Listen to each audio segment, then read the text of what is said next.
There were some moments in the game with the right group on the floor. I thought we did some really good things, both defensively and offensively. I wanted to play everybody in the game tonight.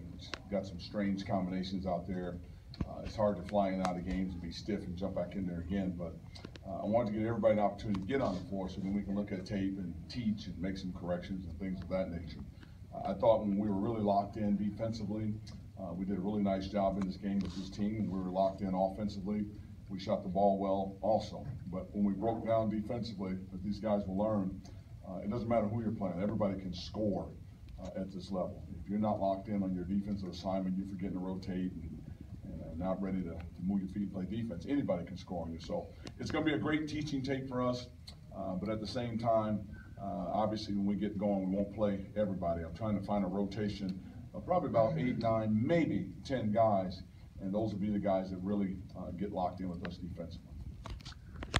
Unforced turnovers, a backcourt violation, 10-second violation, those concern you at this point in the season? No, we had 16 turnovers in the game. And again, playing that many people, I'm not really too worried about that because that'll take care of itself as you start to shorten your bench and play the people who understand it. We had the one violation, that's because of a new rule.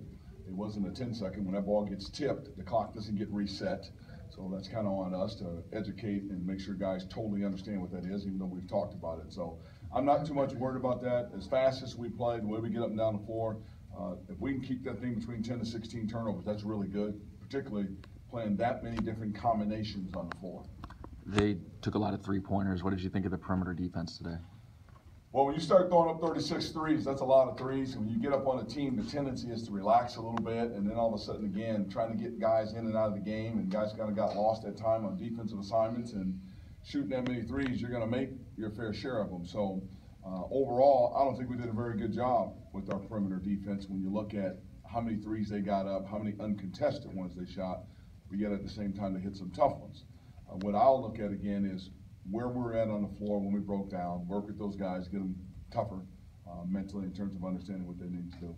What did you learn about your team tonight, Ernie? I learned that we can be a team that can really score. If we share the basketball, we'll be able to shoot it.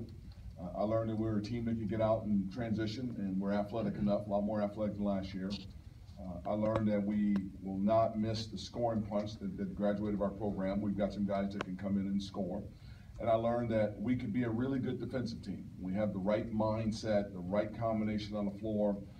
We could be really good defensively. I thought at the moments our energy was tremendous in the game, and we defended extremely well. There are other times with different lineups we broke down. Charles, it's nice when you can get those first couple dunks out of the way early, isn't it? Yes, sir. It gives us some momentum changing.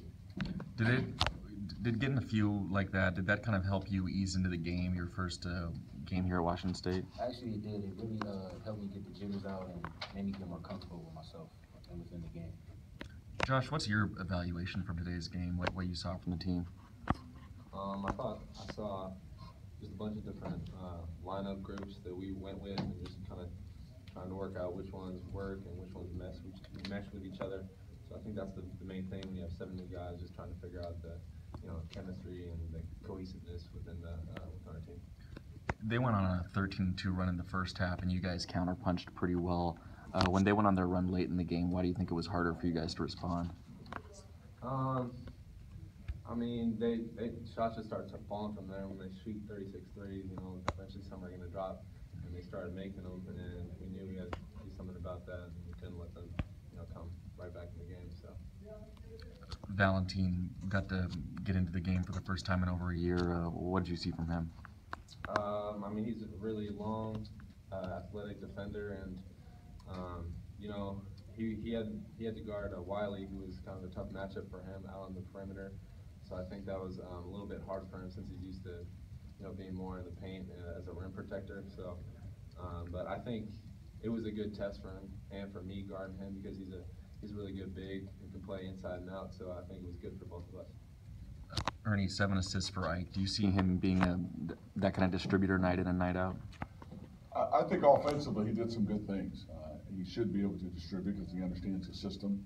thing that he needs to get better at is the mental part of the defensive end of the floor, because he had a lot of breakdowns on the floor that just can't happen with a veteran player like that. But I was real pleased with the way he shared the ball offensively. Ernie, what did you see from Valentin, and what do you envision his role being? I want to say this the right way. In a sense, it was good that we didn't have Connor, because it would have been hard for Connor and Val to play in that game because the players were so small. That's what happens in exhibition games, and then sometimes even in preseason games. You don't match up well with teams because you're big, and typically they'll put 5 guards or 5 ball handlers on the floor. It's going to be hard for a guy like Val or Connor to play away from the basket. That's not their forte. So I'm just happy that he was able to get in the game and get some of the jitters on. Here's a guy who played in 2 years. I thought he handled himself well, even though he didn't have a big guy per se just to lean on and stay in the paint. He had to get out on the perimeter and guard at times. So overall, I'm pleased with him, but he's also going to see some things on tape that he can get better at. And I would hope that in time, he would be a really good shot blocker on the back line. I like the way he can make his free throws, and I like the way he can catch and dunk. But we didn't give him the ball a lot in very good positions on the floor, and I had to do again with their lineup that they had on the floor.